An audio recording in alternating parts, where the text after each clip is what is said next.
Ни разу не было мысли уйти с этой работы. Вот ни разу. Я целый год ждала этого места. Сестра сюда пришла, младшая моя, в 99-м году. Через год пришла сюда я, контролером.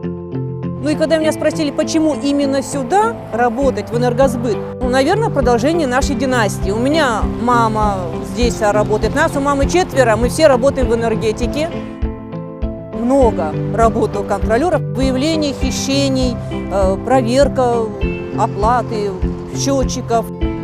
Утро у нас очень веселое. С одной стороны, контролеры, которым мы выдаем работу. С другой стороны, стоят абоненты, которые хотят быстренько уехать, им надо срочно, и причем всем сразу.